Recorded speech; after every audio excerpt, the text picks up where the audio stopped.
It's my feel-good breakfast show.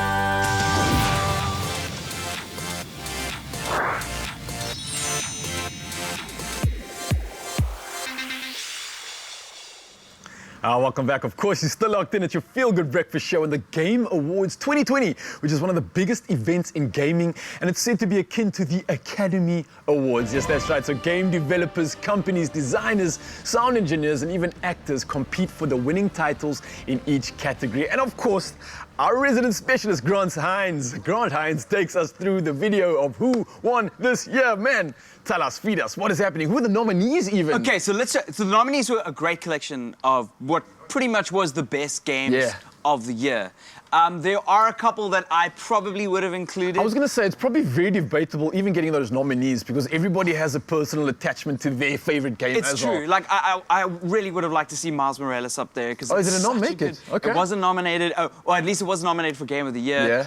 But I understand why it was kind of omitted because it was, you know, it's a Spider-Man game. It's kind of off the back of the last Spider-Man, and they came out the year before, so it's kind of too similar, but I still think it's an excellent game. So it became this whole thing. But I actually agree with the winner and the nominations. I'll go through with you what I know and what I've played and what I think about them. And they're a great list if you guys are at home are looking for games to get gaming friends for Christmas or family members. This is a great list to at least, you know, sound like you know what you're talking about, which is all right, cool. Really so you're going to take us through the games, of course. Yeah. And maybe you can tell us a little bit as well, what are they looking for when it comes to that best game? What are those sort of categories? What ticks the boxes? Look, it's about like originality. Yeah. It's about like the quality of the production, and that's just overall. Like narrative became a big part of it. Although narrative was the second award, a narrative became a big part of this ending, which I'm not 100% sure is the right thing to do because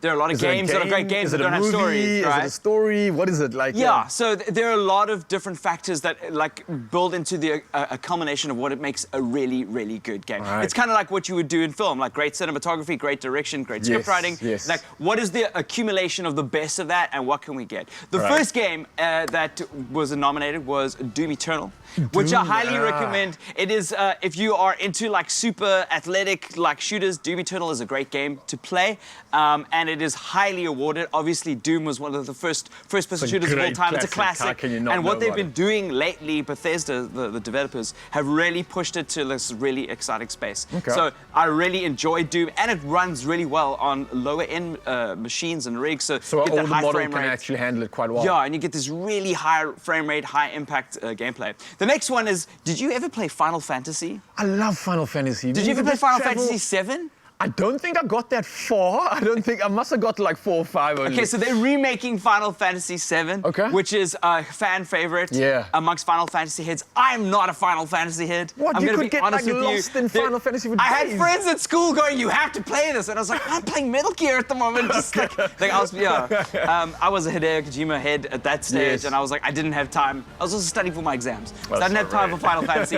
But people are super excited about a Final Fantasy game, which, you know, big ups to them. They got something that's really cool. The next game is a game called Ghost of Tsushima. Now, it's this open world RPG based in Japan, which is really cool. Really great art direction, really great aesthetic. I highly recommend it. The story is incredible as well. The characters you might not particularly connect with. Then the next game is a game called Hades. Hades. Yeah, Hades is kind of like I forgot the name, but it's a game where you die and respawn again, like a dungeon, kind of like a dungeon crawler, but not really that. I forgot the name, damn it. It's a roguelike dungeon crawler, that's what it is. Which is really cool. And then the game of the year was The Last of Us Part 2. So was that the winner? That was the winner. Last of Us Part 2. That's like a very narrative-rich game, I would imagine. Very narrative, very high production, incredible storytelling, very brave storytelling as well. I thoroughly liked what they did. I like the whole idea that you don't necessarily like any of the characters. And that's what I want from a zombie experience. And for a game to play a character or protagonist that you didn't like, is quite cool. And plus everything. I mean, Naughty Dog, whatever they make, I'm just like, wow, incredible. Oh, well, blessings, of course, man. Thank you so much. And for everybody at home, of course, those top 5 games or the top games that made the list are definitely ones that you want to play this season, of course, if you haven't already. And that Game of the Year coming through from Grant Hines. Thank you for that, man. I think there's a shopping list emerging from this alone. There's definitely a shopping list. Let us know on the social media. Put it under my tree. Yes. Right, well, let us know, of course, on social media what your favorite Game of the Year was. But let's carry on with the magic.